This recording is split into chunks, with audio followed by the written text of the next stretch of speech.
কশিনকালেও এই বাংলাদেশে ন্যায় বিচার প্রতিষ্ঠা করা সম্ভব নয়। আজকে আমি চ্যালেঞ্জ করে বললাম, কোরআনের বিচার ছাড়া ন্যায় বিচার কায়েম করা কোনোদিনও সম্ভব।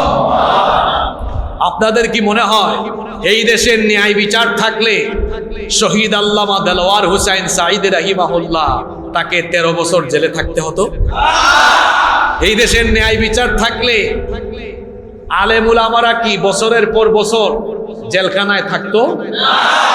ন্যায় বিচার আছে? ন্যায় বিচার বলে যদি কিছু থাকতো তাহলে নিরপরাধীরা কি জেলখানায় বছরের পর বছর পরে থাকতো? তাহলে বোঝা গেল আমরা মানুষরা যে আইন বানিয়ে আমাদের আদালত পাড়া আর বিচারাঙ্গনে আমরা যে আইন দিয়ে আমরা বিচার করছি, এই আইন কোনোদিনও ন্যায় বিচার প্রতিষ্ঠা করতে পারবে না। কেবলমাত্র আল্লাহর কিতাবের আইন দিয়ে বিচার ব্যবস্থায় ন্যায় ইনসাফ কায়েম করা সম্ভব, তাছাড়া আদৌ ন্যায় ইনসাফ কায়েম করা সম্ভব নয়। স্বৈরাচারেরা 15 বছর আপনার উপরে হামলা করেছে, এখন যদি আপনিও হামলা করেন তার সাথে আপনার পার্থক্য রইল? কথা বলছেন না কেন? নবীজি দাওয়াত দিয়েছেন, দাওয়াত দিয়ে 2 বংশের 2 জনকে মুসলমান বানিয়েছেন। নবীজি বললেন আর ঠেলাঠেলি নাই। ইসলাম বদলা নিতে শেখায় না, ইসলাম বদলে দিতে শেখায়।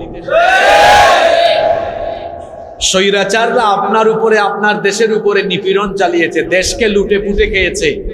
আপনি এখন তাদের উপরে প্রতিশোধ পরায়ণ না হয়ে, হ্যাঁ যারা দাগী অপরাধী দেশের আইন অনুযায়ী তাদের বিচার হবে, কিন্তু আইন নিজের হাতে তুলে নিয়ে আপনি আবার মুরলগিরি দেখাতে যাইয়েন না। তারা বাংলাদেশ বদলে দিতে পারেনি, আপনি আবার স্বৈরাচারী শাসনের বদলা হিসাবে বাংলাদেশকে যদি বদলে দিতে পারেন, এটাই আপনার সফলতা।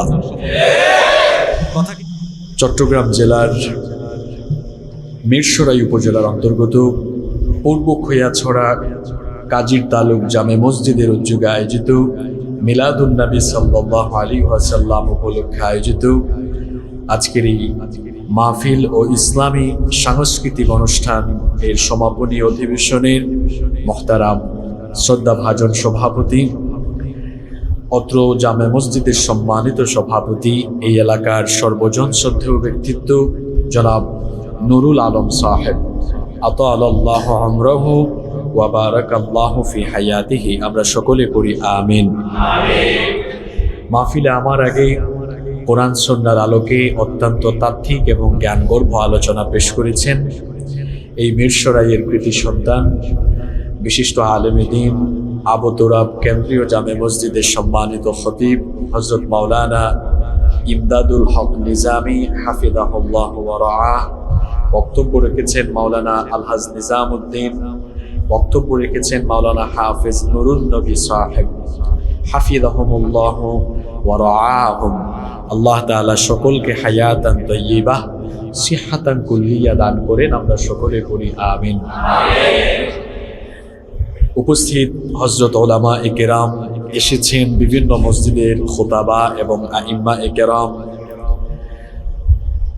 আমার সামনে উপস্থিত অত্র মসজিদ পরিচালনা কমিটির সম্মানিত দায়িত্বশীল বৃন্দ, আমার পিতৃতুল্য সম্মানিত মুরব্বিয়ানে ইযম, যুগে যুগে আল্লাহর জমিনে আল্লাহর দ্বীন প্রতিষ্ঠায় যারা অগ্রসেনানীর ভূমিকা পালন করেছেন, আমার কলিজার টুকরা প্রিয় যুবক, তরুণ এবং ছাত্র ভাইয়েরা, পর্দার আড়াল থেকে শ্রবণরতা সম্মানিতা মা এবং বোনেরা, উপস্থিত মিডিয়ার প্রিয় কর্মী এবং সাংবাদিক ভাইয়েরা, প্রিয় খৈয়াছড়া মিরসরাই তথা আমার প্রিয় বীর চট্টলাবাসী, আপনারা সবাই কেমন আছেন?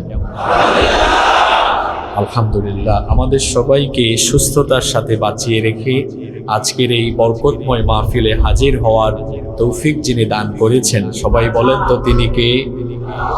সেই মহান রবের দরবারে হৃদয়ের সবটুকু ভালোবাসা, আবেগ, অনুভূতিকে উজাড় করে দিয়ে খুশি মনে প্রাণবন্ত আওয়াজে উচ্চ কণ্ঠে কালিমাতুশ শুকর আদায় করে সকলেই পড়ছি আলহামদুলিল্লাহ।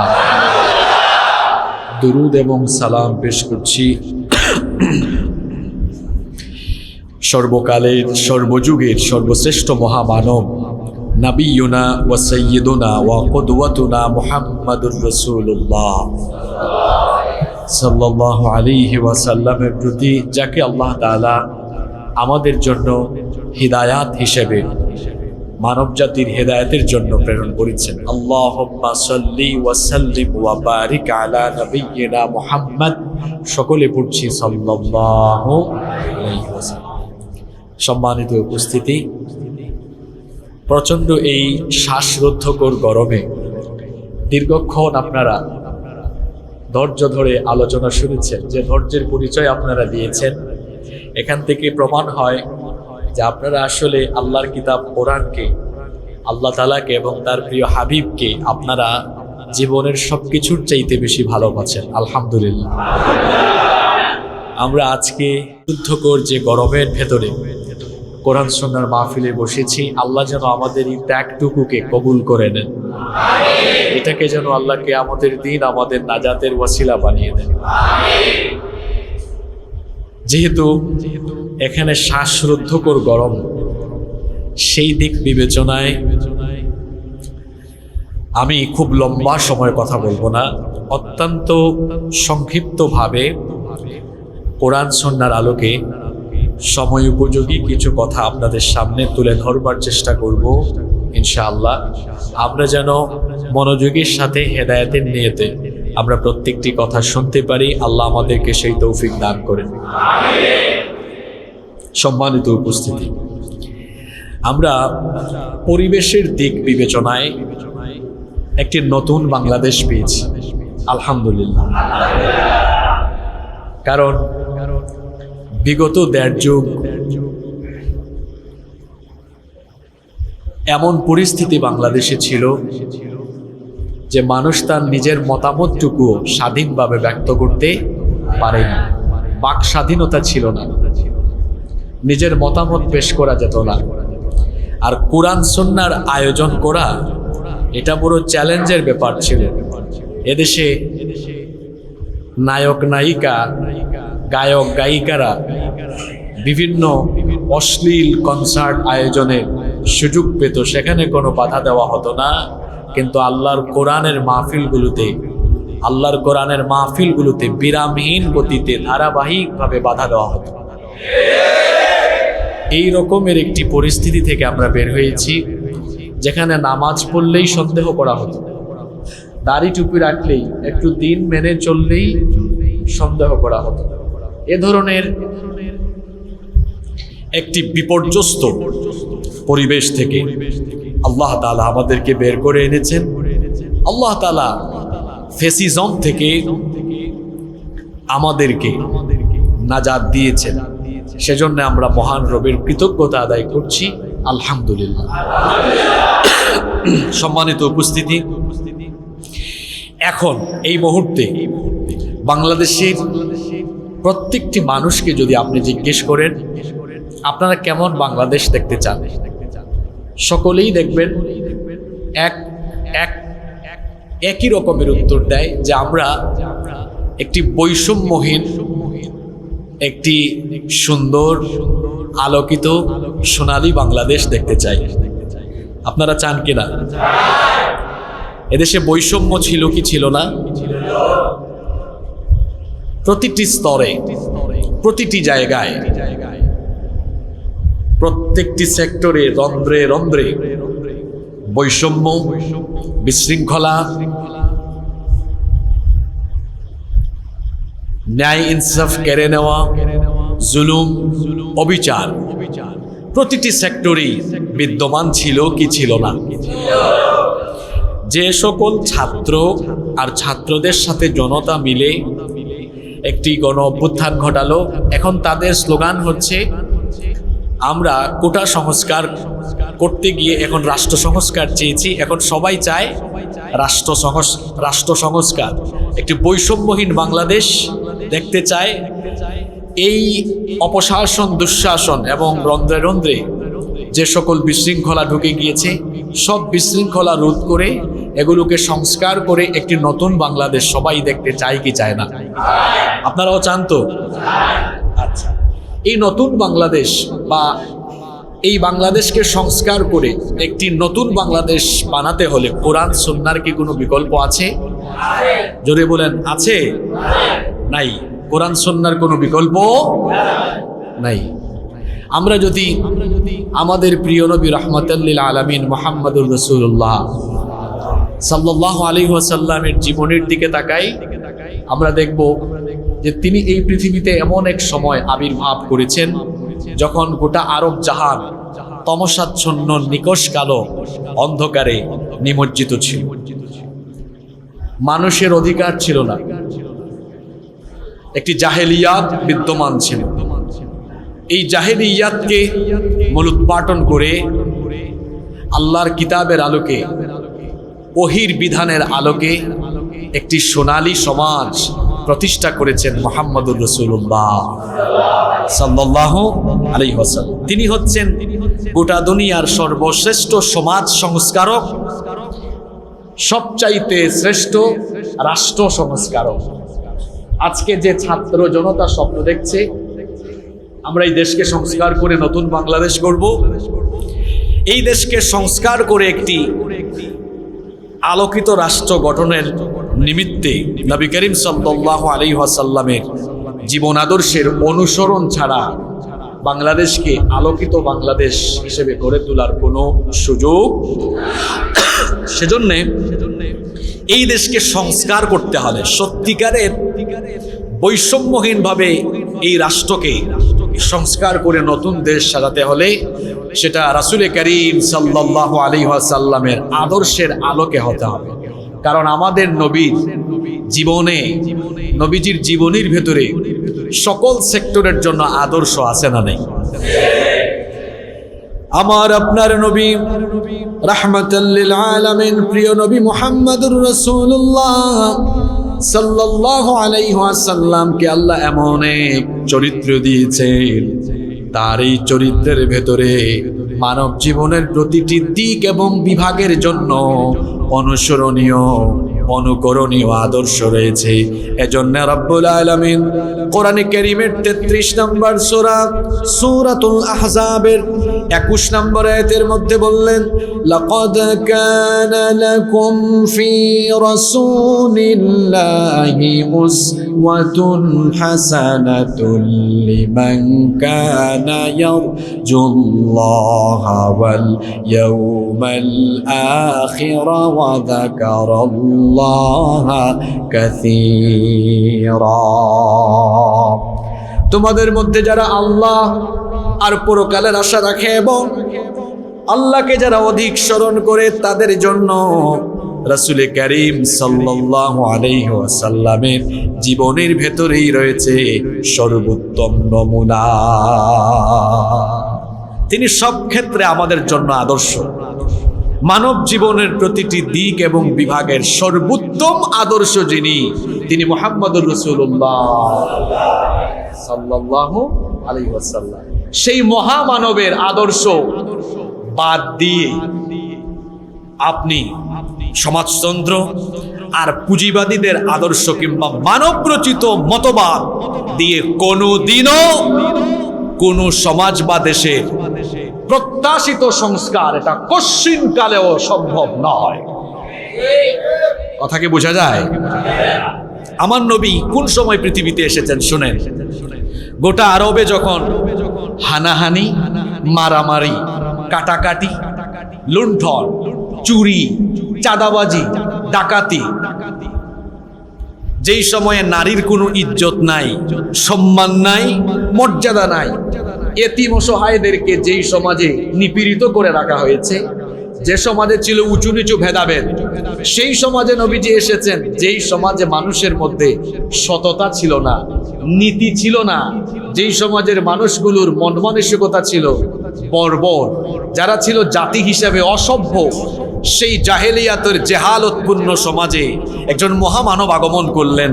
তিনি মুহাম্মদুর রাসূলুল্লাহ সাল্লাল্লাহু আলাইহি ওয়াসাল্লাম।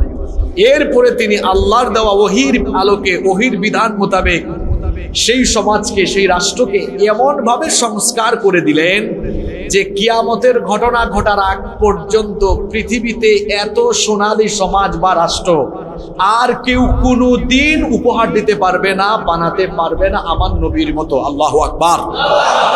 তাহলে আপনি বাংলাদেশকে সংস্কার করতে হলে রন্ধ্রে রন্ধ্রে ঢুকে যাওয়া দুর্নীতি, চুরি, চাঁদাবাজি, বিশৃঙ্খলা রোধ করে এই বাংলাদেশকে একটি সত্যিকারের বৈষম্যহীন দেশে পরিণত করতে হলে মুহাম্মদুর রাসূলুল্লাহ সাল্লাল্লাহু আলাইহি ওয়াসাল্লামের আদর্শ বাদ দিয়ে করা সম্ভব? জোরে বলতে হবে, সম্ভব? পশ্চিমকালেও সম্ভব নয়। আসেন আজকে আমরা অল্প কয়েক মিনিটে জানবো এই অসভ্য জাহেলিয়াতের জেহালতে ডুবে থাকা এই অসভ্য জাতিকে নবীজি কিভাবে সভ্য আর একটি আলোকিত জাতিতে রূপান্তর করলেন। আজকে আমরা সেগুলো জানবো ইনশাআল্লাহ। নবীজি জাহেলিয়াতের জেহালত দূর করে একটি আলোকিত সমাজ গঠনের নিমিত্তে সর্বপ্রথম যে কাজ করেছেন সেটি হচ্ছে আগে নবীজি সমাজের মানুষকে তাওহীদের পতাকা তলে একতাবদ্ধ করেছেন, তাওহীদের পতাকা তলে সবাইকে ঐক্যবদ্ধ করেছেন। কারণ এমন সময়ে নবীজি দুনিয়াতে এসেছেন যখন গোটা আরবের লোকেরা পৌত্তলিকতায় নিমজ্জিত ছিল। এরা মহান রবের গোলামি বাদ দিয়ে তাদের নিজেদের বানানো, নিজেদের তৈরি করা বিভিন্ন উপাস্য আর দেব দেবীর সামনে মাথা নত করে দিয়ে আল্লাহর সাথে তারা তখন শিরক করত। পৌত্তলিকতাপূর্ণ সমাজে এমন এক মহামানব আগমন করলেন যিনি জন্মের পর থেকে শৈশবকাল থেকে তাদের চোখের সামনে এমন ভাবে বড় হলেন। তিনি কখনো পৌত্তলিকদের সাথে মিলিত হয়ে কোনো ধরনের পৌত্তলিক কর্মকাণ্ডে জড়ালেন না, হানিফ হয়ে বেড়ে উঠলেন। তিনি একনিষ্ঠ ছিলেন, কোনোদিন জাহেলিয়াতের জেহালত আমার নবীকে স্পর্শ করতে পারে নাই। আমার নবীর চরিত্র এমন ছিল গোটা আরবের সকল কাফেররা নবীজির চারিত্রিক মাধুর্যতায় মুগ্ধ হয়ে সকলে মিলে তারা আমার নবীকে ভালোবাসত, পছন্দ করত। আল আমিন বলে উপাধি দিয়েছিল। নবীর চরিত্রে সবাই মুগ্ধ ছিল। এমন এক মহামানব ছিলেন 40 বছর পর্যন্ত তিনি তাদের চোখের সামনে বড় হলেন। কেউ তার চরিত্র নিয়ে কোনোদিনও আজে বাজে কোনো কথা বলতে পারল না। জাহেলিয়াতের জেহালতে ডুবে থাকা সেই অসভ্য বর্বর জাতিকে তিনি আলোকিত একটি সমাজ বানানোর জন্য, এই পৌত্তলিকতাপূর্ণ সমাজ এবং রাষ্ট্রকে সংস্কার করার জন্য আল্লাহর তরফ থেকে ওহী আসার পরে তিনি সর্বপ্রথম তাওহীদের দাওয়াত দিয়ে সবাইকে তাওহীদের পতাকা তলে ঐক্যবদ্ধ করলেন। আল্লাহর নবী ঘোষণা দিলেন, শোনো, তোমরা যারা এক আল্লাহর গোলামি বাদ দিয়ে তোমাদের তৈরি করা উপাস্যদের উপাসনা করো, তারা তোমাদের উপাসনা ইবাদত পাওয়ার যোগ্য নয়, বরং ইবাদত করতে হবে তার যিনি তোমাদেরকে সৃষ্টি করেছেন, যিনি তোমাদেরকে বানিয়েছেন, আসমান জমিনকে সুন্দর করে যিনি বানিয়েছেন, সেই রবের ইবাদত করো। আর সেই রব আমাদেরকে তোমাদের হেদায়েতের জন্য পাঠিয়েছেন। আমার রিসালতের উপরেও ঈমান আনো। আল্লাহর নবী বললেন, কুলু লা ইলাহা ইল্লাল্লাহ তুফলিহুন। যদি দুনিয়া আখিরাতে সফল হতে চাও তাহলে কালেমার ঘোষণা দাও, লা ইলাহা ইল্লাল্লাহ মুহাম্মাদুর রাসূলুল্লাহ সাল্লাল্লাহু। পৌত্তলিকতায় ডুবে থাকা একটি সমাজ, একটি রাষ্ট্রের মানুষকে সর্বপ্রথম তাওহীদের কথা বললেন, সবকিছু ছাড়ো, তাওহীদের পতাকা তোলে আবদ্ধ হও। আর আমাকে যে আল্লাহ রেসালত দিয়ে পাঠিয়েছেন, এই রেসালতের সত্যতা মেনে নাও, আমাকে নবী হিসাবে মানো। আর নবীজি তাদের সামনে আখিরাতের কথা বললেন। তোমরা মনে করো এই দুনিয়ার পরে আর কোনো জীবন নেই, অথচ দুনিয়ার পরে আরেকটা জীবন আছে না নাই? জোরে বলেন, আছে না নাই? সেই পরকালীন জীবনের কথা বললেন, যেখানে মৃত্যুর পরে হিসাব নিবেন, বিচার নিবেন যিনি, তিনি কে? নবীজি বললেন, তোমরা এই সমাজে তোমাদের নিজেদের বানানো তৈরি করা আইন দিয়ে সমাজ আর রাষ্ট্র পরিচালনা করছো না। সৃষ্টি যার, আইনও চলবে। শুনতেছেন আপনারা? মনোযোগ আছে? কষ্ট হচ্ছে না তো? দেখেন, আমি পয়েন্ট বাই পয়েন্ট বলে যাব। নবীজি কিভাবে এই গোটা আরবকে সংস্কার করে দিলেন। প্রথমে সবাইকে তাওহীদের পতাকা তলে একত্রিত করলেন। সবাই যখন ঈমান আনবে তখন বলেন তো, ঈমান আনার পরে একজন আরেকজনের কি হয়ে যাবে? জোরে মাশাআল্লাহ বলেন, কি হয়ে যাবে? জোরে বলেন। দেখেন কিভাবে আরব বদলে যাচ্ছে। আমার নবী তাদেরকে ঈমানের পতাকা তলে আবদ্ধ করার আগে এরা এত খারাপ ছিল, তাদের শাসন ব্যবস্থা ছিল গোত্রতান্ত্রিক। বিভিন্ন গোত্রে গোত্রে তারা বিভক্ত ছিল, বিভিন্ন গোত্রের এক একজন লিডার থাকতেন, তারা তাদের গোত্রকে বংশকে লিড দিতেন। ছোটখাটো ঠুনকো বিষয় নিয়ে তারা হানাহানি, মারামারি, লুণ্ঠন, চাঁদাবাজিতে লিপ্ত হয়ে যেত। কখনো কখনো রক্তক্ষয়ী যুদ্ধ সংঘর্ষে তারা নিমজ্জিত হয়ে যেত। নবীজি যখন ঈমানের ঘোষণা দিয়ে, তাওহীদের ঘোষণা দিয়ে সবাইকে ঈমানের পতাকা তলে ঐক্যবদ্ধ করলেন, নবীজি বললেন, শোনো, যারা ঈমান এনেছো, ঈমানের সম্পর্ক রক্ত সম্পর্কের চাইতেও বড়। সুবহানাল্লাহ পড়বেন না?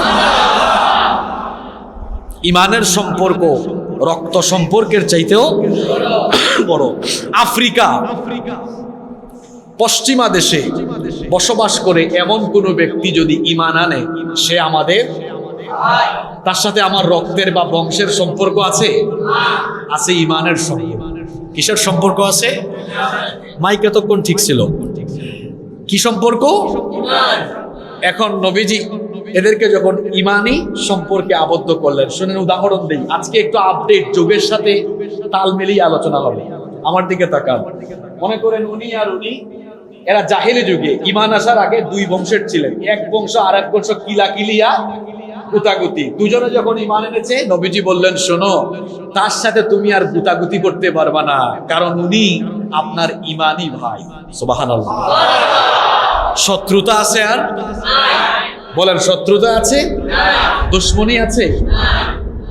এই যে দুশ্মনীটা বিলীন হয়ে গেল, এটা আল্লাহ কোরআনে কারিমে বলছেন। কোরআনে কারিমের 3 নম্বর সূরা, সূরা আলে ইমরানের 103 নম্বর আয়াতে আল্লাহ বলেছেন, ওয়াযকুরু নি'মাতাল্লাহি আলাইকুম ইয কুনতুম আ'দাআন ফাআল্লাফা বাইনা কুলুবিকুম ফাআসবাহতুম বিনি'মাতিহি ইখওয়ানা। আর তোমাদের উপরে আল্লাহ প্রদত্ত নেয়ামতের কথা তোমরা স্মরণ করো, যখন তোমরা ছিলে পরস্পর শত্রু, এরপরে আল্লাহ তোমাদের অন্তরে ভালোবাসা সঞ্চার করে দিয়েছেন। যখন আল্লাহ তোমাদের অন্তরে ভালোবাসা সঞ্চার করে দিয়েছেন, তোমরা আর শত্রু রইলে না, পরস্পর ভাই ভাই হয়ে গেলে। সুবহানাল্লাহ। আমরা যদি বাংলাদেশকে নতুন করে সাজাতে চাই, এই ঠেলাঠেলি, এই বৈষম্য দূর করতে হবে। আমার দিকে তাকান। স্বৈরাচারেরা 15 বছর আপনার উপরে হামলা করেছে। এখন যদি আপনিও হামলা করেন, তার সাথে আপনার পার্থক্য রইল? কথা বলছেন না কেন? নবীজি দাওয়াত দিয়েছেন, দাওয়াত দিয়ে 2 বংশের 2 জনকে মুসলমান বানিয়েছেন। নবীজি বললেন, আর ঠেলাঠেলি নাই, ঠেলাঠেলি নাই। ইসলাম বদলা নিতে শেখায় না, ইসলাম বদলে দিতে শেখায়। স্বৈরাচাররা আপনার উপরে, আপনার দেশের উপরে নিপীড়ন চালিয়েছে, দেশকে লুটে পুটে খেয়েছে। আপনি এখন তাদের উপরে প্রতিশোধ পরায়ণ না হয়ে, হ্যাঁ, যারা দাগী অপরাধী, দেশের আইন অনুযায়ী তাদের বিচার হবে, কিন্তু আইন নিজের হাতে তুলে নিয়ে আপনি আবার মুরলগিরি দেখাতে যাইয়েন না। তারা বাংলাদেশ বদলে দিতে পারেনি, আপনি আবার স্বৈরাচারী শাসনের বদলা হিসাবে বাংলাদেশকে যদি বদলে দিতে পারেন, এটাই আপনার সফলতা। কথা কি বোঝা যায়? আল্লাহ নবী আরবকে কিভাবে সংস্কার করলেন? 1 নম্বর পয়েন্ট বলেছিলাম, তিনি মানুষকে যে পতাকা তলে ঐক্যবদ্ধ করলেন, সেটা কিসের ভিত্তিতে? তাওহীদের ভিত্তিতে, ঈমানের ভিত্তিতে। কিসের ভিত্তিতে? 2 নম্বর, এদের মধ্যে ভ্রাতৃত্বের সম্পর্ক আল্লাহ নবী কি করলেন? পয়দা করে দিলেন, যে যারা ঈমান এনেছো, একজন আরেকজনের। আজকে যদি আমাদের আলেম ওলামা সহ ইসলামপন্থীদের মধ্যে এই ভাই ভাইয়ের সম্পর্ককে আমরা বিদ্যমান রেখে একজন আরেকজনকে গুতাগুতি, ঠেলাঠেলি আর এক পক্ষ আরেক পক্ষের বিরোধিতা না করে ভ্রাতৃত্বকে আরো মজবুত করতে পারি, তাহলে দেশে ইসলামপন্থীদের শক্তি বাড়বে না কমবে? আল্লাহ নবীর ফর্মুলা গ্রহণ করতে হবে। ঈমানি চেতনায় উদ্বুদ্ধ হয়ে তাওহীদের ভিত্তিতে গোটা উম্মাহকে ঐক্যবদ্ধ হয়ে যেতে হবে। তবেই মুহাম্মদুর রাসূলুল্লাহ সাল্লাল্লাহু আলাইহি ওয়াসাল্লামের আদর্শের বাস্তবায়ন সমাজে রাষ্ট্রে কায়েম করা যাবে, বাস্তবায়ন করা যাবে ইনশাআল্লাহ। শোনেন আল্লাহর নবী আরবকে চেঞ্জ করছেন, পরিবর্তন করছেন কিভাবে? ইনসানিয়ত, মনুষ্যত্ববোধ, মানবতাবোধ নবীজি সেই সমাজে বাস্তবায়ন করলেন। আহারে, সেই জাহেলি আরবদের মধ্যে মানবতা ছিল না, মানবতা ছিল না। যাদের একটু সম্পদ আছে এরা গরিবদেরকে নিপীড়ন করে খাইত, যাদের ক্ষমতা আছে ক্ষমতার অপব্যবহার করে দুর্বলদের উপরে সবলরা নির্যাতন করত। সাদা কালোর মধ্যে ভেদাভেদ ছিল, উঁচু নিচু ভেদাভেদ ছিল। নবীজি সাল্লাল্লাহু আলাইহি ওয়াসাল্লাম বৈষম্যের প্রাচীরকে ভেঙে চুরে টুকরা টুকরা করে দিয়ে নবীজি ঘোষণা দিলেন, শোনো শোনো আইয়ুহান নাস, হে মানব জাতি, আলা লা ফাদলা লিআরাবিয়্যিন আলা আজামিয়্যিন, অনারবদের উপরে আরবদের কোনো শ্রেষ্ঠত্ব নাই। ওয়ালা লিআজামিয়্যিন আলা আরাবিয়্যিন, আরবদের উপরে অনারবদের কোনো শ্রেষ্ঠত্ব নাই, আবার অনারবদের উপরে আরবদেরও কোনো শ্রেষ্ঠত্ব। ওয়ালা লি আহমার আলা আসওয়াদ ওয়ালা আসওয়াদ আলা আহমার, সাদার উপরে কালো আর কালোর উপরে সাদাই কোনো তফাৎ নাই। ইল্লা বিত্তাকওয়া, মর্যাদার দিক থেকে তারাই সেরা হবে, তাকওয়াবান যারা আল্লাহর কাছে সম্মানিত মর্যাদাবান হলো তারা। সুবহানাল্লাহ। আমরা যদি বাংলাদেশ থেকে বৈষম্য দূর করতে চাই, নবীজির এই ফর্মুলা গ্রহণ করতে হবে। উঁচু নিচু ভেদাভেদ ভেঙে চুরে চুরমাচুর করে দিতে হবে, টুকরা টুকরা করে দিতে হবে। বৈষম্য যেখানে আমরা নাই সেখানে। এখনো বাংলাদেশের বিভিন্ন জায়গায় বৈষম্য আছে না নাই? বৈষম্য তো মসজিদের কমিটিতেও আছে। বললে তো আপনি রাগ করবেন, আপনি রাগ করলে করেন, আমার তো কিছু করার নাই। আমরা মসজিদের কমিটিতে কারে ঢুকাই? যার টাকা বেশি, যার পয়সা বেশি, তার বংশ সবচেয়ে বড়।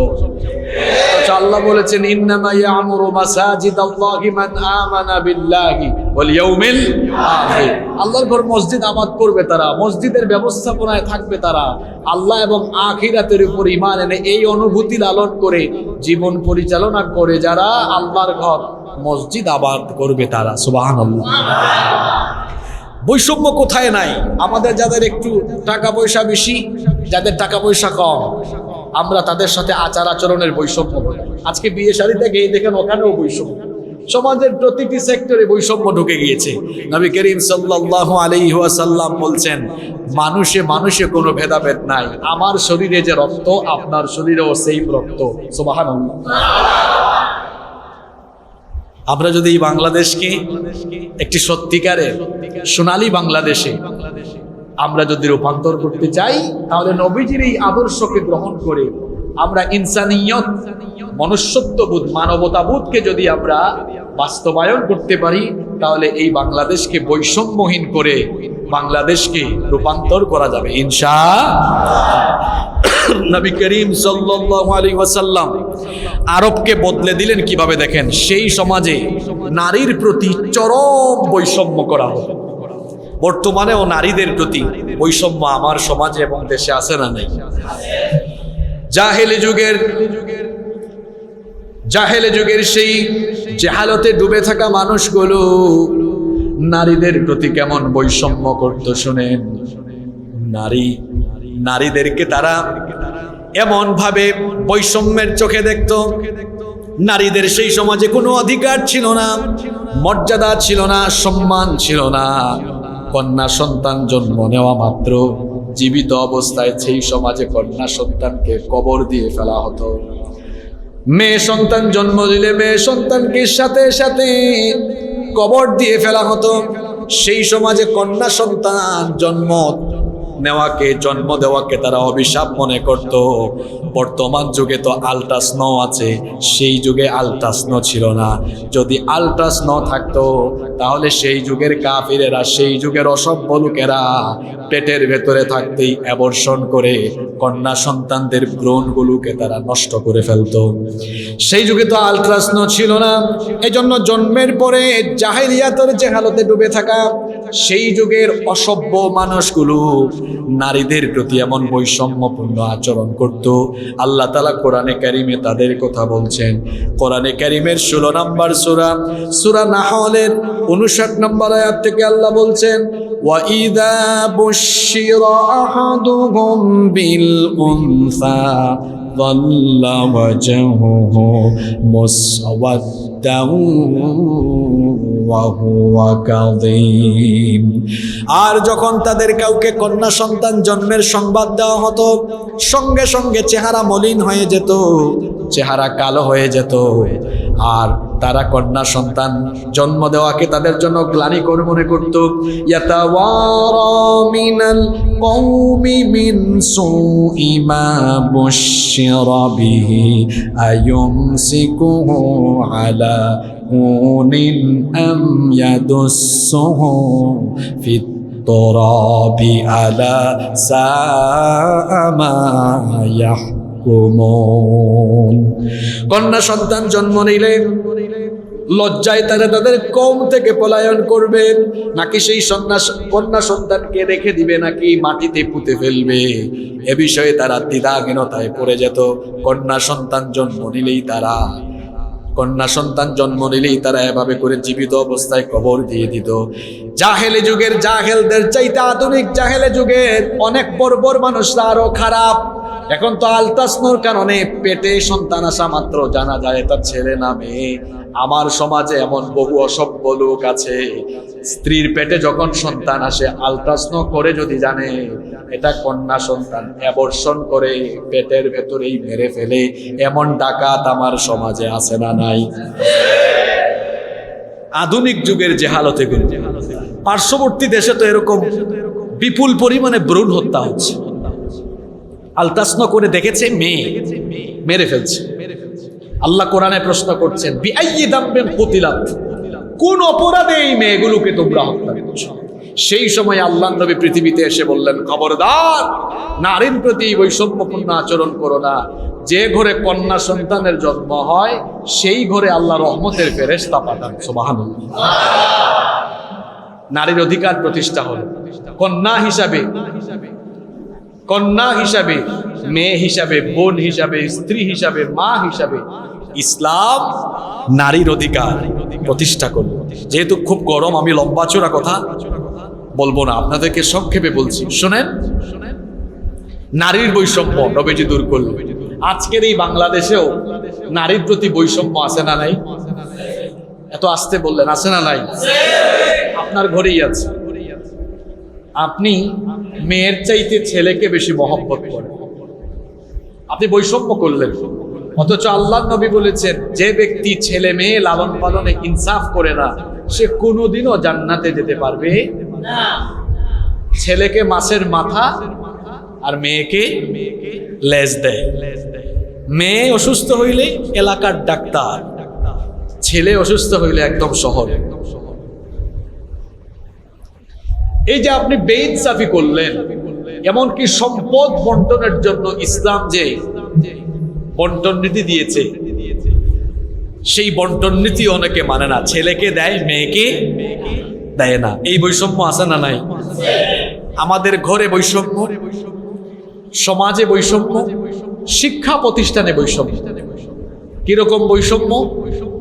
যারা ইসলাম মানে না তারা নগ্ন, অর্ধনগ্ন পোশাক পরিধান করে স্কুল কলেজ ইউনিভার্সিটিতে আসে, সমস্যা হয় না। কিন্তু যারা দিন প্র্যাকটিস করে পূর্ণাঙ্গ পর্দা করে কলেজে বিশ্ববিদ্যালয়ে আসে, দেখা যায় তাদেরকে নিয়ে কলেজ বিশ্ববিদ্যালয়ে প্রশাসন টিটকারি মারে। তাহলে বলেন বৈষম্য প্রতিষ্ঠানে আছে না? এই বৈষম্যের প্রাচীরকে ভেঙে চুরে চুরমার করে দিতে হবে। পরিবার থেকে নিয়ে শুরু করে শিক্ষা প্রতিষ্ঠান, সমাজ, রাষ্ট্রের সকল ক্ষেত্রে নারীর পূর্ণাঙ্গ অধিকার ইসলাম যেটা দিয়েছে সেটা প্রতিষ্ঠা করতে হবে। আল্লাহর নবী কিভাবে আরবের সেই অসভ্য সমাজের পরিবর্তন ঘটালেন, কিভাবে সেটা সংস্কার করলেন। সেই সমাজে খুনাখুনি এগুলো নিত্য নৈমিত্তিক ব্যাপার ছিল। কুয়া নিয়ে, বাগান নিয়ে মারামারিতে লিপ্ত হয়ে এক গ্রুপ আরেক গ্রুপকে, একজন আরেকজনকে খুন করে ফেলতো। আল্লাহর নবী বললেন না, আল্লাহর নবী বললেন না, তোমার ভাইয়ের রক্ত তোমার জন্য হারাম, তুমি তার রক্ত ঝরাতে পারো? আল্লাহর নবী বললেন, কিয়ামতের দিন আল্লাহ আল্লাহর হকের বিচার শুরু করবেন নামাজ দিয়ে, আর বান্দার হকের বিচার শুরু করবেন অন্যায় রক্তপাত দিয়ে।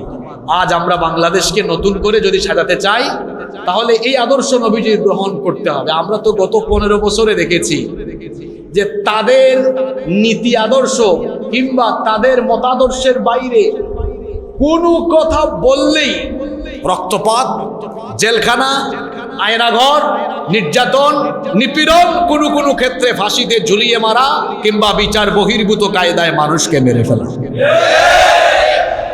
আজ যদি আমরা এই বাংলাদেশকে সত্যিকারের সংস্কার করতে চাই, নবী করিম সাল্লাল্লাহু আলাইহি ওয়াসাল্লামের আদর্শ গ্রহণ করতে হবে।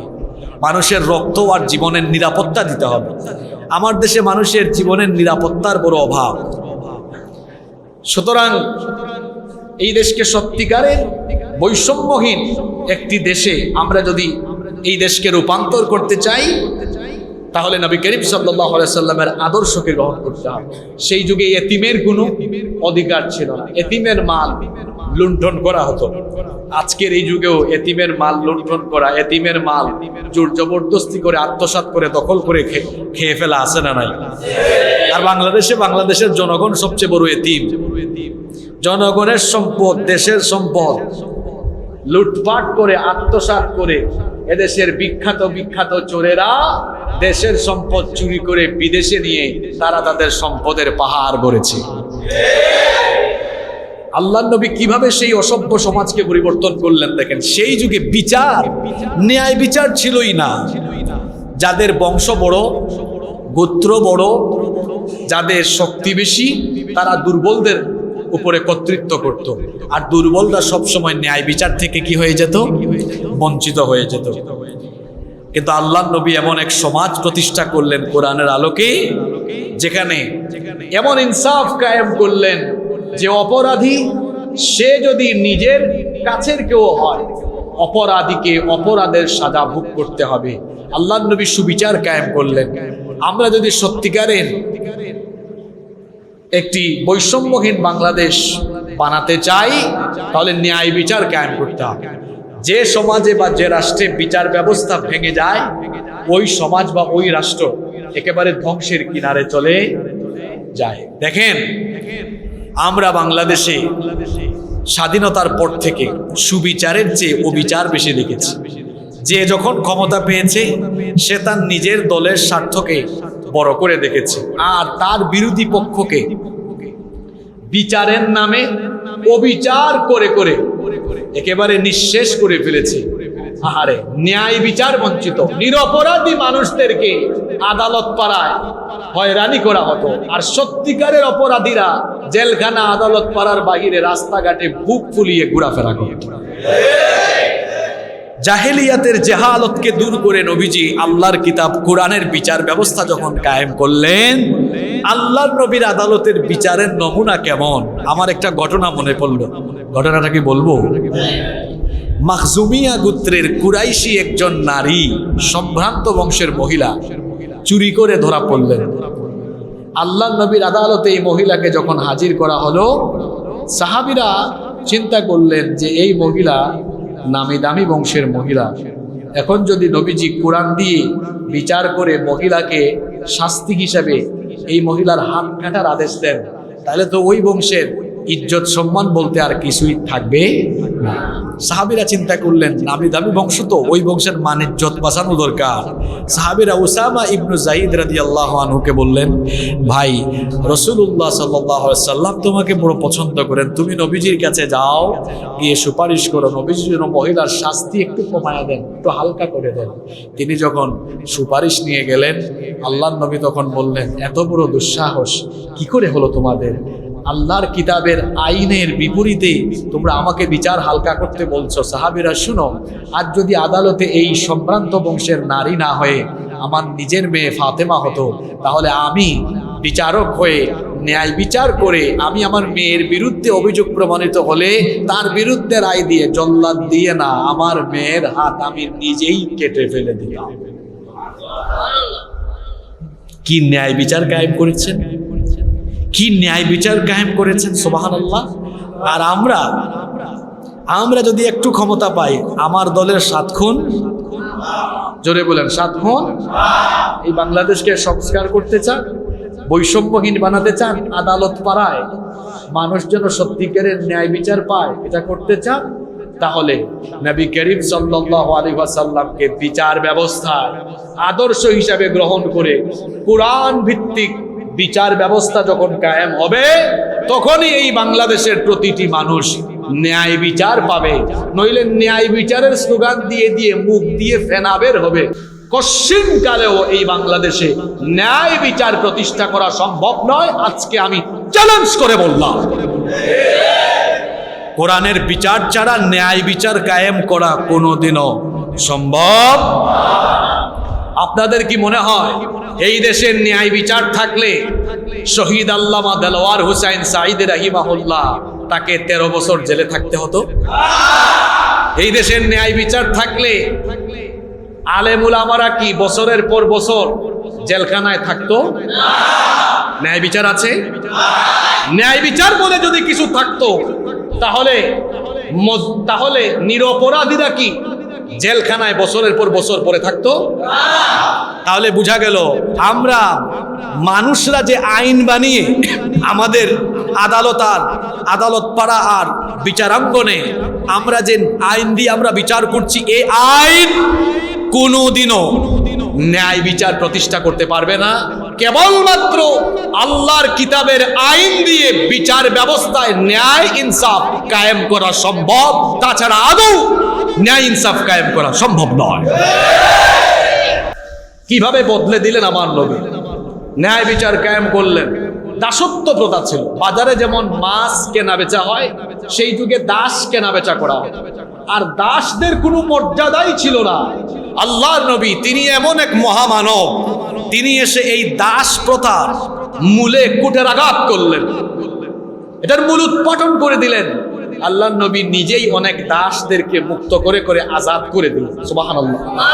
আল্লাহর নবীর অনেক সাহাবীরা দাসদেরকে আজাদ করে দিলেন। এমন কি আল্লাহ তাআলা কি করলেন, বিভিন্ন ইবাদতে কাজা কাফারা হিসাবেও দাস মুক্তির ব্যবস্থা করে দিলেন। যেমন কসমের কাফারা, শপথের কাফারা হিসাবে কিন্তু দাস মুক্তি আছে না নাই? এবং দাসদেরকে অধিকার দিলেন, মর্যাদা দিলেন। দাস গুলামকে মুক্ত করে নবীজি যুদ্ধের ময়দানের কমান্ডার, সেনাপতি বানিয়ে দিয়েছেন। আল্লাহু আকবার।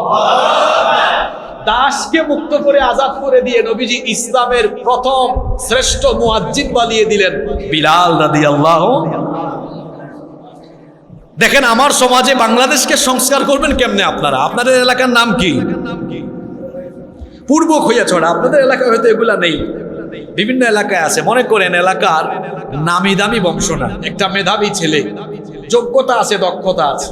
আমি মসজিদ দিয়ে উদাহরণ দিই, যোগ্যতা আছে, দক্ষতা আছে, আল্লাহ আল্লাহ।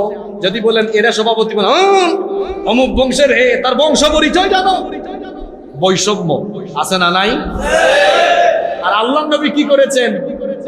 ধনী ধনী অনেক সাহাবীকে বাদ দিয়ে দাস বিলাল রাদিয়াল্লাহু আনহু গোলাম আজাদ হয়ে যাওয়ার পরে বললেন, বিলাল আমার মসজিদের মুয়াজ্জিন। সুবহানাল্লাহ। আমার সমাজে, আমার রাষ্ট্রে রন্ধ্রে রন্ধ্রে বৈষম্য আছে। আপনি বাংলাদেশকে বৈষম্যহীন করতে চান, মুহাম্মাদুর রাসূলুল্লাহ সাল্লাল্লাহু আলাইহি সাল্লামের আদর্শ নিতে হবে, আদর্শ নিতে হবে। আমার মধ্যে তো এমন দল কেন, আমি আমার দলের বাহিরে মানুষকে পুষ্টিও দিতে চাই। আর আমার নবী অখ্যাত বংশের লোকদেরকেও শুধুমাত্র ঈমানের ভিত্তিতে আল্লাহর নবী তাদের মর্যাদাকে তিনি সুপ্রতিষ্ঠিত করে দিয়েছেন। সুবহানাল্লাহ। আমি আর এই গরমের মধ্যে আপনাদেরকে কষ্ট দিতে চাই না। সর্বশেষ 2টি পয়েন্ট গুরুত্বপূর্ণ আমি বলবো। আপনারা কি আমাকে 10 মিনিট সহযোগিতা করবেন ইনশাআল্লাহ? দেখেন, এমন অসভ্য মানুষ জাহেলি যুগের কি কি নাই এদের মধ্যে দেখেন, কোন খারাপ গুণ এদের মধ্যে ছিল না?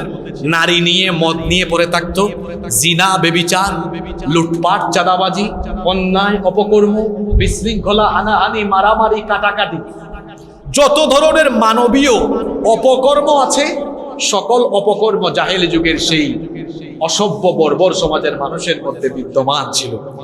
আল্লাহর নবী জাহেলি যুগের আরবকে সংস্কার করার জন্য তিনি এই জাহেলি যুগের আরব লোকদেরকে আগে ওহীর দীক্ষায় দীক্ষিত করলেন।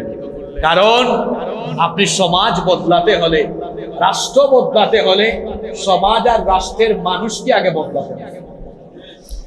কথা বুঝতে পেরেছেন?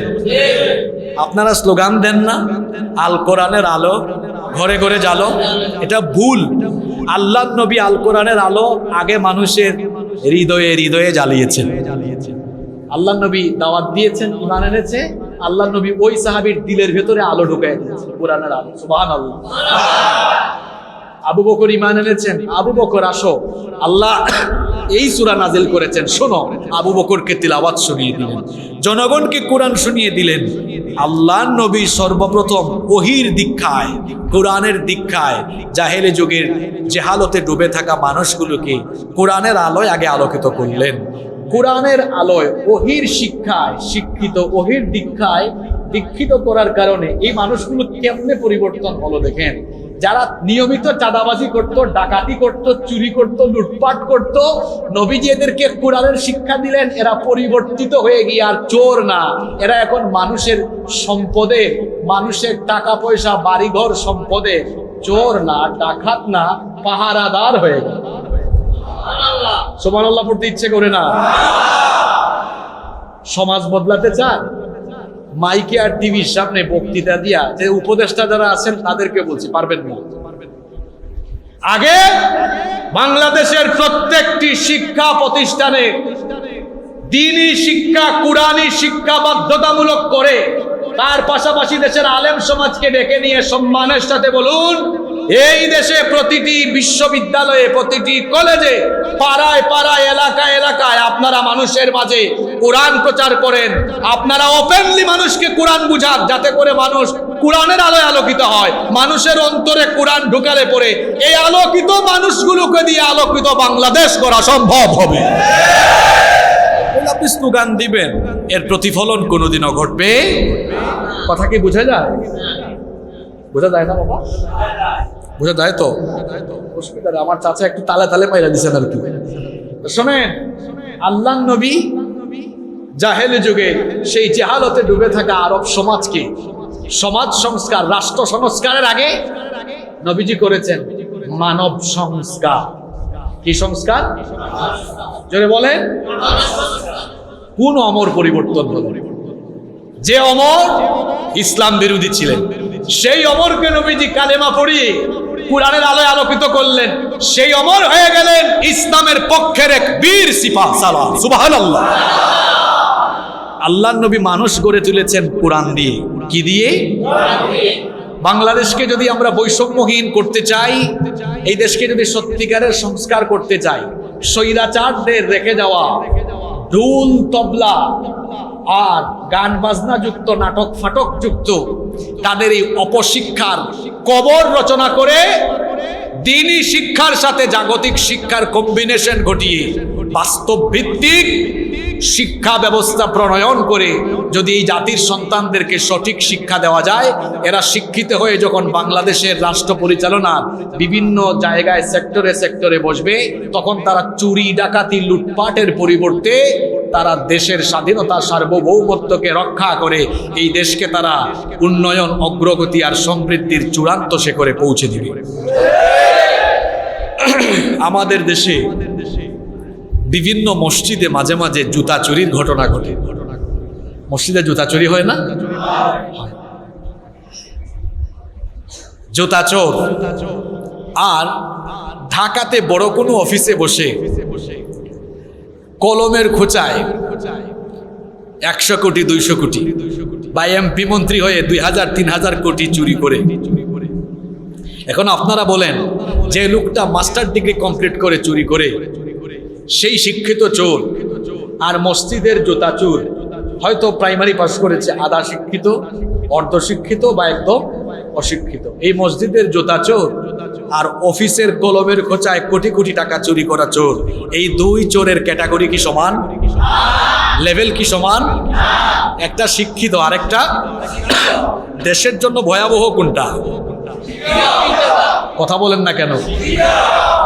এই লোক এত শিক্ষিত হয়ে চুরি করে কেন? তার একাডেমিক ট্রান্সক্রিপ্ট, তার একাডেমিক সনদ আর মার্কশিট হাতে নিয়ে দেখেন, ক্লাস 1 থেকে মাস্টার ডিগ্রি পর্যন্ত ইংরেজি, বিজ্ঞান, পৌরনীতি, অর্থনীতি, সমাজ, আইসিটি, ভূগোল, ইতিহাস, কোন সাবজেক্ট বাদ নাই, সব সে পড়েছে। শুধু সে পড়ে নাই কোরআন, পড়ে নাই হাদিস, জানে নাই ইসলাম, জানে নাই আল্লাহর দ্বীন। এজন্য দ্বীনি শিক্ষা বিবর্জিত এই শিক্ষা তাকে শিক্ষিত বানালেও সুশিক্ষিত বানাতে পারেনি, যার কারণে নৈতিকতা বিবর্জিত হয়ে সে শিক্ষিত চোর, ডাকাত, লুটেরা আর দুর্নীতিবাজে পরিণত হয়েছে। আল্লাহর নবী সমাজ আর রাষ্ট্র সংস্কার করেছেন কিভাবে? আল্লাহর নবী ইমানের দাওয়াত দিয়ে তাওহীদের পতাকা তলে আবদ্ধ হওয়া প্রত্যেকটি ব্যক্তিকে ওহীর দীক্ষায় দীক্ষিত করেছেন, তাদের হৃদয়কে কোরআনের আলোয় আলোকিত করেছেন। এরপরে নবীজি যখন মদিনায় গিয়ে একটি ইসলামী ইমারত কায়েম করেছেন, একটা ইমারতে নবীজি কি একা দায়িত্ব পালন করেছেন না বিভিন্ন সেক্টরে সেই কোরআনের দীক্ষায় দীক্ষিত হওয়া মানুষদেরকেও তো নবীজি নিয়োগ করেছেন? করেন কি করেন নাই? ওই কোরআনের দীক্ষায় দীক্ষিত হওয়া মানুষগুলোকে, যাদেরকে নবীজি 13 বছর মক্কায় নির্যাতন নিপীড়নও তৈরি করেছেন, নবীজির নিজের হাতে তৈরি করা লোকগুলো এবার যখন বিভিন্ন সেক্টরে দায়িত্ব পালন আরম্ভ করলো, অসভ্য বর্বর সমাজ বদলে গেল। আগে নারীরা বের হলেই পুরুষেরা তাদের উপরে হামলা করত। আল্লাহর নবী কোরআনের ওহীর আয়নায়, ওহীর আলোয় আলোকিত মানুষ বানালেন। এখন তারা নারীর ইজ্জতের লুণ্ঠনকারী নয়, তারা হয়ে গেল নারীর ইজ্জতের পাহারাদার। সুবহানাল্লাহ। আমার দেশের কলেজ বিশ্ববিদ্যালয়গুলোতে মেয়েরা নিরাপদ না, ইফটিজিং এর শিকার হয়। আপনি কলেজ বিশ্ববিদ্যালয়ের যে বইগুলো পড়ানো হয় এর সাথে কোরআন হাদিস আর নবীজির সিরাত ঢুকায়া দেন, আল্লাহর কসম কলেজ বিশ্ববিদ্যালয়ের ছেলেরা মেয়েদেরকে দেখলে পরে ইফটিজিং করবে না, বরং সালাম দিয়ে সম্মানের সাথে রাস্তা ছেড়ে দিবে। বাংলাদেশে যারা উপদেষ্টা মণ্ডলী আছেন এগুলো শুনেন, রাষ্ট্র সংস্কার করতে চান, মুহাম্মদুর রাসূলুল্লাহ সাল্লাল্লাহু আলাইহি ওয়াসাল্লামের আদর্শ গ্রহণ করে আপনি সংস্কার করেন, এই দেশ বদলে যাবে ইনশাআল্লাহ। আল্লাহর নবী তাই করেছেন।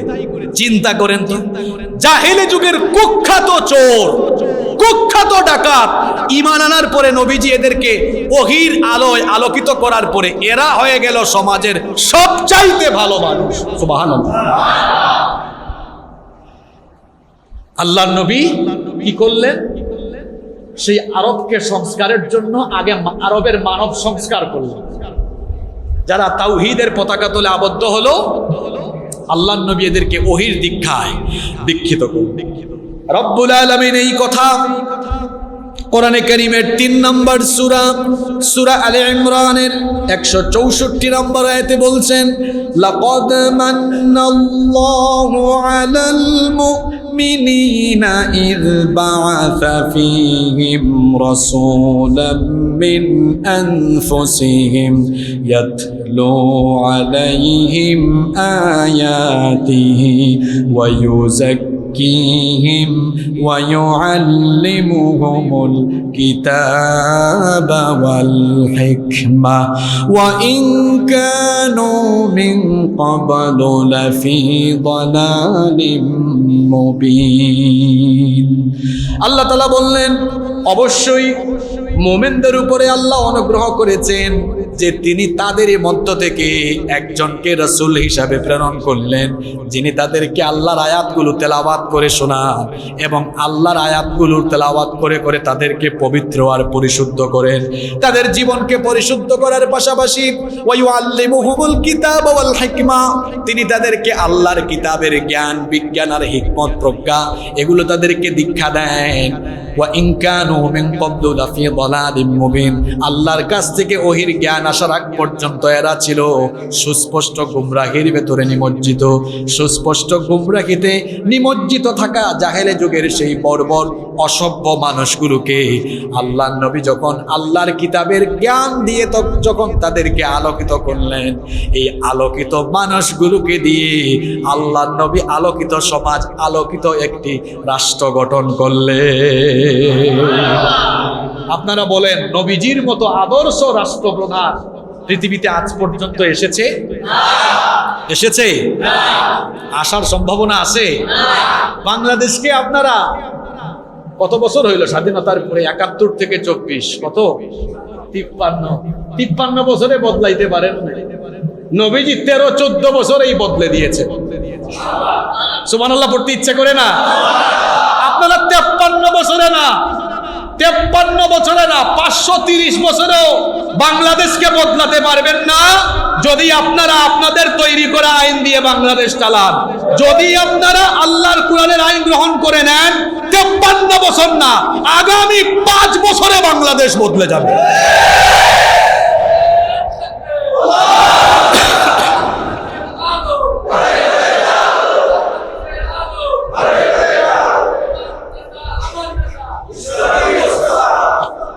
আপনারা গত ৫৩ বছর বাংলাদেশে বহু দলের শাসন দেখেছেন, বহু নেতার শাসন দেখেছেন।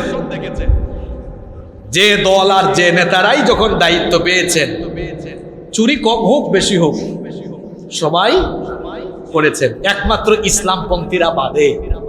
ইসলামপন্থীরা বাংলাদেশে এখনো পর্যন্ত যে সকল সেক্টরে দায়িত্ব পালন করেছেন, ইসলামপন্থীরা এবং আলেম ওলামারা কখনোই দুর্নীতি করেছেন? আপনারা এদেশে বহু দলের শাসন দেখেছেন, বহু নেতার শাসন দেখেছেন। আপনারা গত ৫৩ বছরে যেটা দেখেন নাই, সেটা হলো আল্লাহর কোরআনের শাসন। এখন আমরা আপনাদেরকে বলবো, যেটা দেখেন নাই সেটা দেখার জন্য একবার আপনারা দেশের দায়িত্ব ইসলামপন্থীদের হাতে, আলেমুল আমাদের হাতে সুপর্দ করে দিয়ে দেখেন, ইনশাআল্লাহ এই বাংলাদেশ বদলে যাবে।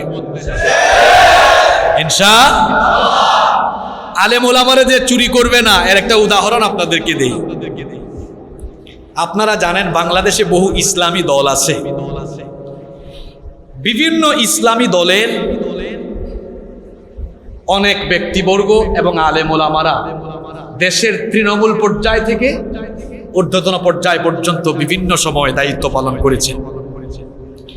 আপনারা জানেন আলেম ওলামারা এবং ইসলামপন্থীরা এখন ইউনিয়ন পরিষদের মেম্বার থেকে শুরু করে চেয়ারম্যান, উপজেলা পরিষদের চেয়ারম্যান, ভাইস চেয়ারম্যান, পৌরসভা এবং সিটি কর্পোরেশনের কাউন্সিলর, মেয়র, এমনকি পার্লামেন্ট মেম্বার পর্যন্ত বাংলাদেশে আলেম ওলামা এবং ইসলামপন্থীরা হওয়ার রেকর্ড আছে না নাই? আপনারা বলেন, আজ পর্যন্ত ইসলামী কোনো দলের একজন নেতা কিংবা কোনো আলেম ওলামারা দুর্নীতি করেছেন এটা বাংলাদেশের কোনো আদালত প্রমাণ দিতে পেরেছে? জোরে বলতে হবে, পেরেছে? বরং টুপি দাড়ি জুব্বা দেখলেই যাদের গায়ে চুলকানি ওঠে, যারা বলে এরা স্বাধীনতার চেতনা বিরোধী, যারা আলেমুল আমাদেরকে বিভিন্ন ধরনের ট্যাগ লাগায়, আমাদেরকে যারা স্বাধীনতা বিরোধী বলে, ওরা আবার মানুষকে স্বাধীনতার চেতনার ট্যাবলেট গিলায়া খাওয়ায়া স্বাধীনতার চেতনার নামে দেশের সম্পদ লুটে পুটে চুরি ডাকাতি করে বিদেশে পাচার করেছে। আপনারা জানেন অনেক আলেম ওলামারা বাংলাদেশে এখনো অনেক আলেম চেয়ারম্যান আছে, কি আছে না? দুর্নীতির রেকর্ড আছে, চাল চুরি, টিন চুরি, গম চুরির রেকর্ড আছে। পার্লামেন্ট মেম্বার হয়েছে আলেমরা, হয় নাই? বলেন হয় নাই? মিনিস্ট্রিতে দায়িত্ব পালন করেছে আলেম ওলামারা। আপনারা ভুলে যাবেন না, সেই 111-এর সময় ফখরুদ্দিন মঈনুদ্দিনের আমলে আওয়ামী লীগ, বিএনপি, জাতীয় পার্টির বহু বড় বড় নেতারা যখন ঘর ছেড়ে পালিয়ে গিয়েছেন, ফখরুদ্দিন মঈনুদ্দিনের আমলের বিচার ব্যবস্থা একজন আলেম পার্লামেন্টারিয়ান কিংবা মিনিস্ট্রিতে দায়িত্ব পালন করা একজন ইসলামিস্ট ব্যক্তির ব্যাপারেও 1 টাকা দুর্নীতির অভিযোগ প্রমাণ করতে পারেন। আমি কি কথাটা বাস্তব সত্য বললাম না মিথ্যা বললাম? তাহলে আপনারাই বলেন, এই দেশটা আলেমদের হাতে নিরাপদ নাকি চোর ডাকাতদের হাতে নিরাপদ? এজন্য বলেছি, আমরা এদেশে বহু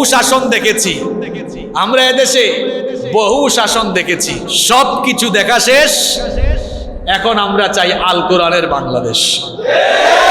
সব কিছু দেখার বাকি আছে আল কোরআনের। আপনারা চান তো? আল্লাহ নবী কি করলেন? আল্লাহ নবী এই কোরআন শুধু শিক্ষা দীক্ষায় আর মসজিদ পরিচালনায় সীমাবদ্ধ রাখলেন না।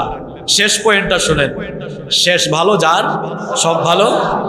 দেখেন, আল্লাহ নবী কোরআন দিয়ে মানুষ তৈরি করলেন। এখন এই কোরআন শুধু শিক্ষার ভেতরে আর মসজিদ পরিচালনার ভেতরে সীমাবদ্ধ রাখলেন না। আমার নবীকে কাফিররা বের করে দিল মক্কা থেকে। আমার নবী মদিনায় গিয়ে এবার কোরআনের আইনের আলোকে একটি আদর্শ রাষ্ট্র ব্যবস্থা কায়েম করলেন। সুবহানাল্লাহ। তাহলে কোরআন মসজিদে, মাদ্রাসায়, খানকায় যেমন দরকার, তেমনি আদালতে, সমাজে, রাষ্ট্র পরিচালনায়ও কোরআনের দরকার আছে না নাই?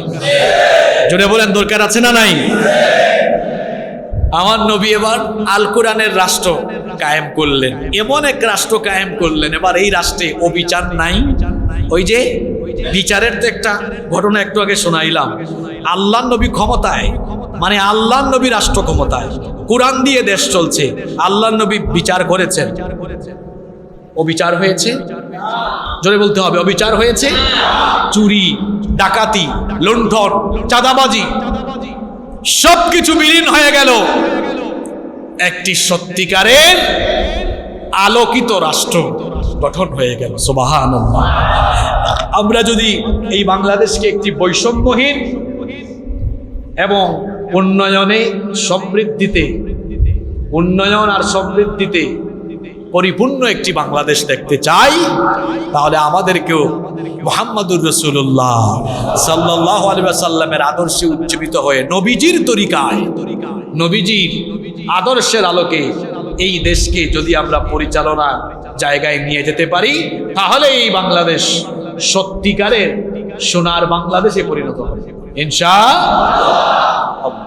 আমরা আজ নবীজির আদর্শ শুধু রেখেছি মিলাদে, আমরা নবীজির আদর্শ শুধু রেখেছি মসজিদে, নবীজির আদর্শ রেখেছি দাওয়াতে, নবীজির আদর্শ আমরা রেখেছি খানকার ভিতরে, মসজিদের ভেতরে। অথচ নবীজির আদর্শ সব জায়গায় আসে না নাই?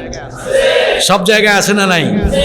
এজন্য আমি আজ আপনাদেরকে অনুরোধ করব, আমি আজকে যে বিষয় নিয়ে কথা বললাম, যে বৈষম্যহীন একটি বাংলাদেশ গঠনে নবী করিম সাল্লাল্লাহু আলাইহি সাল্লামকে আদর্শ হিসেবে গ্রহণ করতে হবে। কারণ তিনি হচ্ছেন সর্বশ্রেষ্ঠ, বিশ্বের সর্বশ্রেষ্ঠ সমাজ এবং রাষ্ট্র সংস্কারক। আপনি বাংলাদেশকে সংস্কার করতে চান, সংস্কারের আদর্শ গ্রহণ করবেন মুহাম্মদুর রাসূলুল্লাহ সাল্লাল্লাহু আলাইহি ওয়াসাল্লাম। বাংলাদেশকে সংস্কার করা সহজ, কারণ জাহেলি যুগের চোর ডাকাত বেশি ছিল। তো জাহেলি যুগের এদের অভ্যাস ছিল, ওই যে বললাম, বিশৃঙ্খলা, হানাহানি, মারামারি, কাটাকাটি, অন্যায় অনাচার, এমন কোনো মানবীয় অপকর্ম ছিল না যা তাদের মধ্যে বিদ্যমান ছিল না। সেই সমাজকে নবীজি যদি বদলে দিতে পারেন, তো বাংলাদেশে তো অনেক দিন দরদি মানুষ আছে। যদি বাংলাদেশে কোরআন সুন্নাহর আলোকে এই বাংলাদেশটাকে সাজানো যায়, সাজানোর চেষ্টা করা হয়, এই বাংলাদেশ শীঘ্রই বদলে যাবে ইনশাআল্লাহ। এজন্য আসুন, এই বাংলাদেশকে আমরা বৈষম্যহীন ভাবে আমরা যদি এই বাংলাদেশকে সাজাতে চাই, আসুন আমরা এই রবিউল আউয়াল মাসে এই সিদ্ধান্ত, এই প্রতিজ্ঞা আমরা গ্রহণ করি যে আমরা এই বাংলাদেশকে পরিচালনার জন্য নবী করিম সাল্লাল্লাহু আলাইহি ওয়াসাল্লামের আদর্শে আদর্শিত যারা, তাদের সাথে থেকে নবীজির আদর্শ কায়েমে, নবীজির সুন্নাহ বাস্তবায়নে, আল্লাহ নবী যেভাবে তার সাহাবীদেরকে নিয়ে দিন কায়েম করেছেন, আমরাও সবাই ঐক্যবদ্ধ হয়ে গিয়ে আল্লাহর জমিনে আল্লাহর দিন কায়েম করে, কোরআনী শাসন কায়েম করে, কোরআনের বিজয় ঘটিয়ে, ইসলামের বিজয় ঘটিয়ে আমাদের উপরে হয়ে যাওয়া সকল অন্যায় অবিচারের বদলা নিব ইনশাআল্লাহ। এজন্য আমরা সবাই কোরআনের সাথে, কোরআনের আন্দোলনের সাথে শামিল হয়ে যাব। আমরা পারবো না ইনশাআল্লাহ? আমরা সবাই আল কোরআনের শাসন চাই কি চাই না? নবীজির আদর্শের বাস্তবায়ন চাই কি চাই না? আমরা এমন আদর্শ চাই, আল্লাহর নবী তিনি রাষ্ট্রপ্রধান, আবার তিনি মসজিদে নববীরও ইমাম। আমরা এমন সমাজই চাই যেই সমাজের যেই রাষ্ট্রের প্রত্যেকটি সেক্টরে এমন ব্যক্তিগণ লিড দিবেন, এমন ব্যক্তিগণ সমাজকে পরিচালনা করবেন, সমাজ পরিচালনার পাশাপাশি মসজিদ পরিচালনা করারও যোগ্যতা রাখে। আল্লাহর নবী সেটাই করে গিয়েছেন। আসুন আমরা সবাই রাষ্ট্র সংস্কারের জন্য নবী করিম সাল্লাল্লাহু আলাইহি ওয়াসাল্লামের এই আদর্শ গ্রহণ করি, এবং নবীজির আদর্শকে গ্রহণ করতে হলে নবীজিকে জানতে হবে, নবীজি সম্পর্কে আমাদের সবাইকে জানতে হবে। আমরা নবী প্রেম দেখাই, অথচ বেশিরভাগ মানুষ এখনো আমরা নবীজির জীবনী একবারও পড়তে পারি না, এমন মানুষও আছে না নাই? জন্য আমি আপনাদেরকে অনুরোধ করব, আজকে সিদ্ধান্ত নিন যে অন্তত পক্ষে নবীর জীবনী আপনি আগামী কয়েকদিনের ভেতরে একবার হলেও পড়বেন ইনশাআল্লাহ। ঘরের ভেতরে একটা বই কিনে রাখেন, আর রাহিকুল মাখতুম, সিরাতে সারওয়ারে আলম রাহমাতুল লিল আলামিন, সিরাত ইবনে হিশাম, সিরাতের অসংখ্য বই বাজারে পাওয়া যায়। এখন অনেক ভালো ভালো বই আরবি থেকে বাংলায় অনুবাদ হয়েছে। আমরা প্রত্যেকেই কয়েকটা সিরাতের গ্রন্থ, কয়েকটা যদি নাও পারি, অন্তত আর রাহিকুল মাখতুম, নামটা কি বললাম? আর রাহিকুল মাখতুম, সিরাতের এই গ্রন্থটি কিনে আমরা বাড়িতে নিজেরা পড়ব, পরিবারের সবাই মিলে পড়ব, এবং নবীজির আদর্শকে জীবনের প্রত্যেকটি সেক্টরে ধারণ করে লালন করে আমরা নবীজির আদর্শে আদর্শিত হব। আল্লাহ আমাদেরকে সেই তৌফিক দান করেন।